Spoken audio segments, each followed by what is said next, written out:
Hi all, hola todos. My name is Ghaisani Nadilla and I'm from Portugis history class. In this video, I'm gonna be showing you all about Vasco da Gama, Portuguese explorer, or sobre Vasco da Gama, explorador Português. Vasco da Gama were Conde da Figueira, Portuguese navigator whose voyage to India opened up the sea route from Western Europe to the east by way of the Cape of Good Hope. He was the first person to sail directly from Europe to India. In 1497, explorer Vasco da Gama was commissioned by the Portuguese king to find a maritime route to the east. His success in doing so proved to be one of the more instrumental moments in the history of navigation. He subsequently made two other voyages to India and was appointed as Portuguese viceroy in India in 1524. In 1492, King John II of Portugal sent him to the port of Setúbal, south of Lisbon, and to the Algarve, Portugal's southernmost province, to seize French ships in retaliation for French peacetime depredation against Portuguese shipping. Following da Gama's completion of King John II's orders, in 1495, King Manuel took the throne, and the country revived its earlier mission to find a direct trade route to India. By this time, Portugal had established itself as one of the most powerful maritime countries in Europe. On July 8, 1497, he captained a team of 4 vessels, including his flagship, the 200-ton Saint Gabriel, to find a sailing route to India and the East. To embark on the journey, he pointed his ship south, taking advantage of the prevailing winds along the coast of Africa. His choice of direction was also a bit of a rebuke to Christopher Columbus, who had believed he'd found a route to India by sailing east.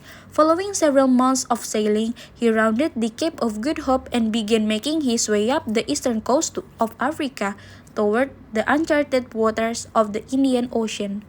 In early March of 1498, da Gama and his crew dropped their anchors in the port of Mozambique, a Muslim city-state that sat on the outskirts of the east coast of Africa and was dominated by Muslim traders.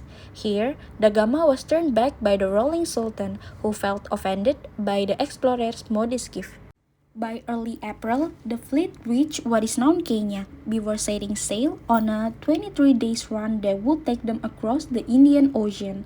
They reached Calicut, India on May 20. The residents of Calicut were actually Hindu, a fact that was lost on da Gama and his crew, as they hadn't heard of the religion. The local Hindu ruler welcomed da Gama and his men.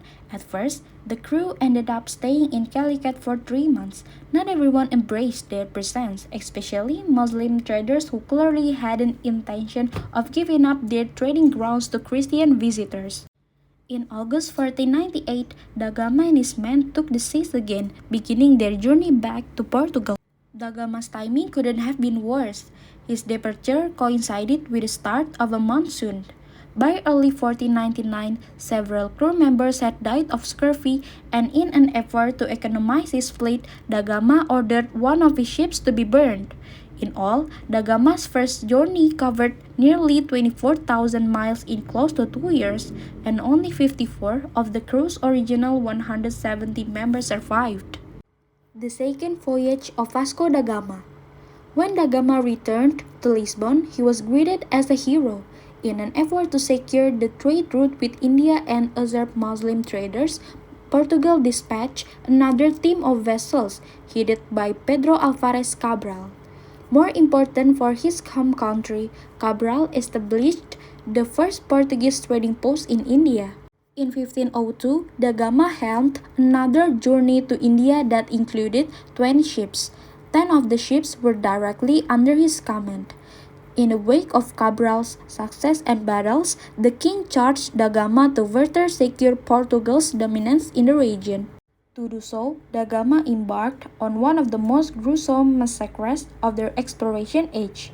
He and his crew terrorized Muslim ports up and down the African east coast, and at one point set ablaze a Muslim ship returning from Mecca, killing the several hundreds of people, including women and children, who were on board. Next, the crew moved to Calicut, where they wrecked the city's trade port and killed 38 hostages. Finally, on February 20, 1503, da Gama and his crew began to make their way home. They reached Portugal on October 11 of that year. The third voyage of Vasco da Gama.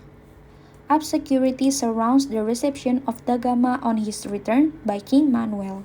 Da Gama seemingly felt himself inadequately recompensed for his pains. Da Gama had married a lady of good family, Caterina de Ataide. He was later granted additional privilege and revenues, and his wife bore him 6 sons. Until 1505, he continued to advise the king on Indian matters, and he was created Count of Vidiguira in 1519. Not until after King Manuel died was he again sent overseas.